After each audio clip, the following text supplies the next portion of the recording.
Off I-55, around 70 miles from New Orleans, sits the little town of Amite. The top commodity used to be oysters. At its height, 5 oyster houses called Amite home. Now there's only one.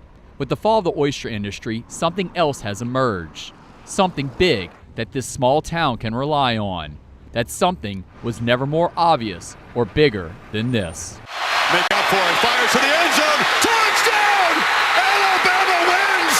Former Amite High receiver Devontae Smith made the biggest catch in college football last year. It had many across America taking a closer look at the football talent in tiny Amite. I don't know what it is. I don't know if it's something in the water. I don't know if it's something in the way we feed people over there. But I will tell you, there's always been a tremendous amount of talent in Amite. Governor John Bel Edwards started at quarterback for Amite back in the 80s. He's witnessed firsthand the talent produced by the Warriors. The football game in Amite on Friday night, that is where everybody goes. That's the only thing in town. And you know you're going to see a good football team, and they're going to win the vast majority of their games. All right, let's get it. Ishmael Sopsher is literally the next big thing coming out of Amite. Recruiting Services ranked the 6'5", 280-pounder the #1 defensive tackle in the country. His prowess on the gridiron caught the eyes of elite coaches before Ishmael even enrolled at Amite High. Coach Saban was the first college coach I ever talked to. It was my 8th grade year, going into my 9th grade year. That was my first time ever going to camp. He was just amazed how big I was and how good I was.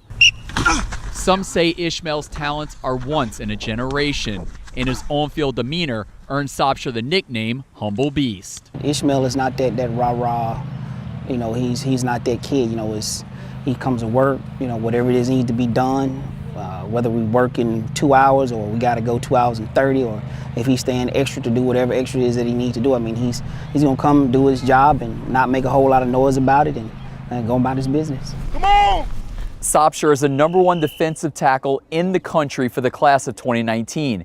Every big-time school wants his services, but Ishmael has his sights set past playing on Saturdays. When you have guys like Ed Orgeron and Nick Saban and Urban Meyer come here, well, those coaches, they're not recruiting Saturday talent.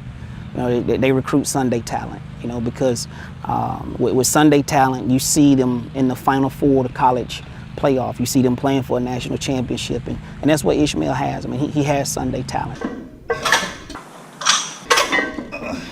But for now, Sopsher needs to find a landing spot for the next 3 to 4 years.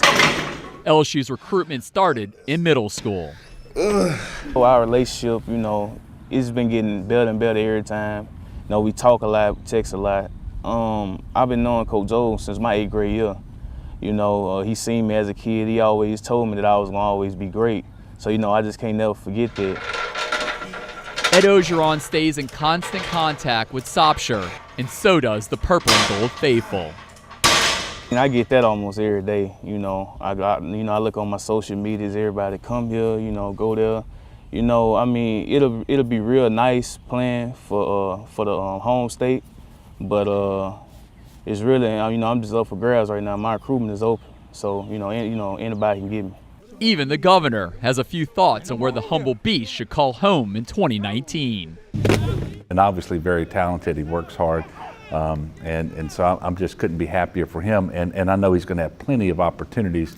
I'm just going to use this opportunity to express that it's my sincere desire that he decide to stay in state.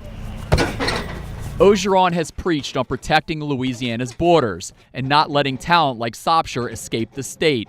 He needs these 5-star recruits and victories in the fall, or fans will start calling for his ouster. He probably has the only job in Louisiana that is more of a pressure cooker than the one that I have. You know, it's tough to be a head coach of the LSU football team. That pressure cooker of recruiting can also get to the governor when Coach Saban raids your hometown for players. We're proud to have him from Amite, but at the same time, I get ribbed a lot because he left my hometown and went to Alabama, and as a true freshman, had a great season. I wish him well, but obviously somewhat disappointed that he's not playing here in Louisiana.